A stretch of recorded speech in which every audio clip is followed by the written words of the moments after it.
Assalamu alaikum everyone, welcome to this channel. My name is Muhammad Taylor. We are still in the video series of writing thesis report with Microsoft Word. In today's video we are going to look at modifying heading styles, creating a custom heading style, and formatting the main body of text in the thesis.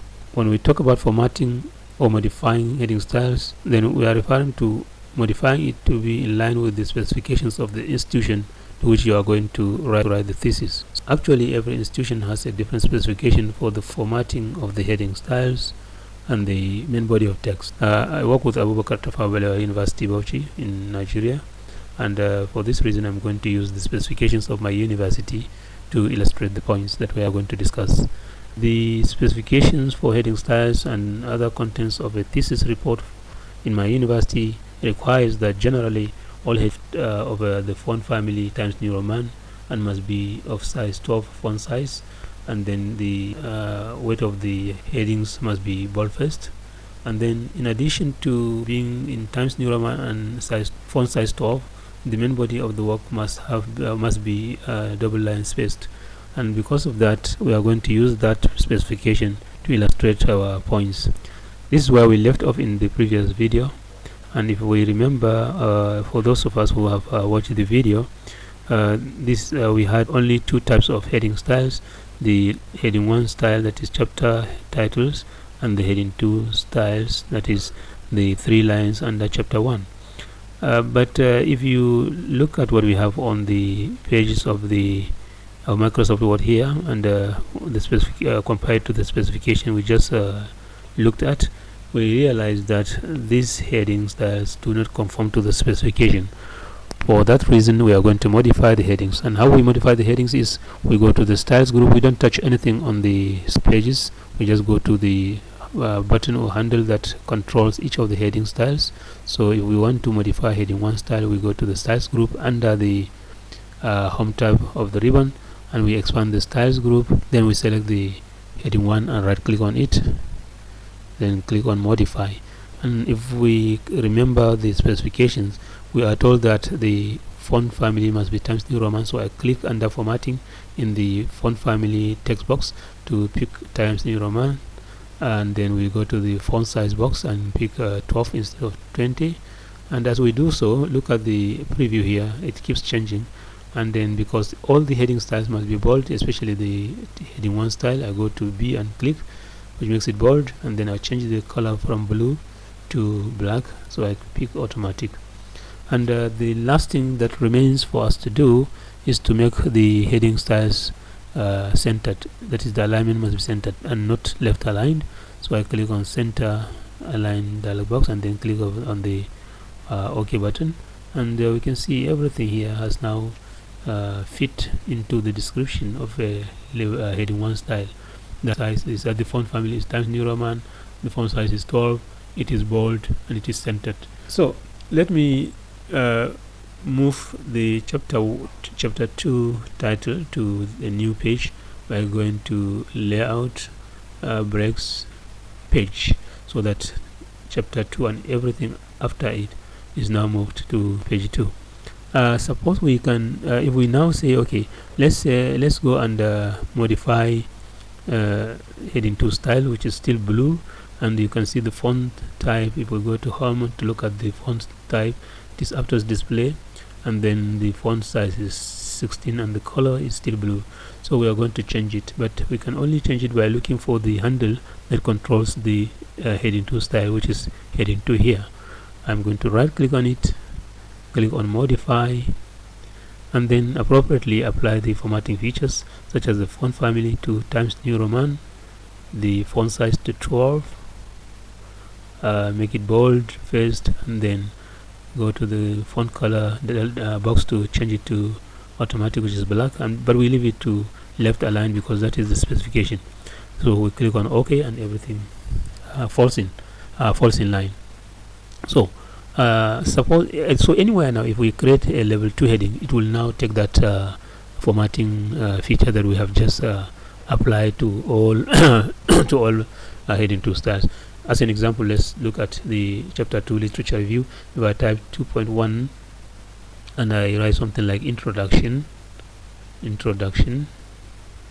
and then 2.2, for example, 2.2. If we write 2.2 and we write something like theoretical review, maybe 2.3, theoretical, I'm missing L. 2.3 is conceptual framework, for example, conceptual framework.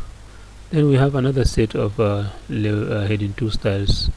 So anyway, I suppose we have 3.1, sorry, 3.1, maybe introduction to,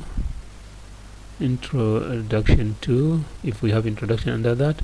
3.2, what's wrong with me? 3.2, maybe research design,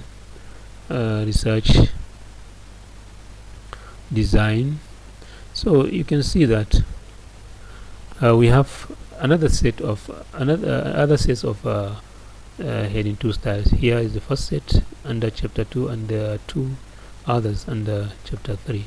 So if we go to the styles group and select heading 2, you will see that it will properly reflect. But actually, sorry, I select this one, I go to heading 2, you see everything has reflected the formatting on heading 2 style. If I select this one, I also go to heading 2, it also reflects the formatting that was made on heading 2 styles. So in order to everything we do in the body of the report, we go to the table of contents and then update it as we have been doing before. So we now update it, and we'll see that the new heading 2 styles that were added are now reflected in the listing of the table of content. Look at it: 2.1, 2.2, 2.3, and so on and so forth. So that is by the way. Now the last thing we are going to look at is how to modify how to create a style for the body of text in our the main body of our thesis report. So suppose under introduction we just have some text, some random text that we are going to type here, such as some random text that we are going to type in order to illustrate. So I now have this random text.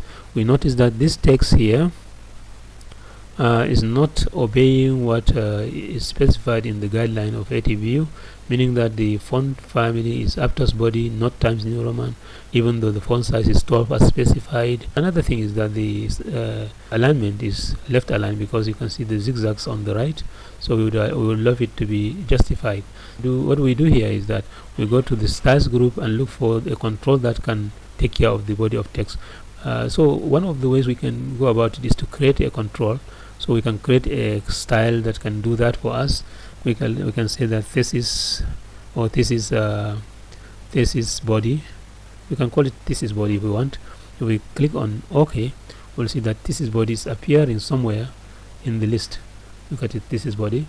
So if we now say that this is the one we want to use for our body of text, we have to select and then click that particular button that we have just created. But there is a default style that takes care of the body of text, and this is the normal. If we go to normal here, you see it. This is the normal. Can you see? If we click on it, it is the one that by default controls the rest of the body of text in your thesis. So if I click on if I right click and select modify, we go to this formatting section and then change this one to Times New Roman. And as we do that, and then we go to the font size, which is 12, we leave it as it is, and then everything else is okay. So we click on OK, and we'll see that it is reflected on the body of text. Thank you very much for watching. I hope you have benefited from the video. So let's meet in the next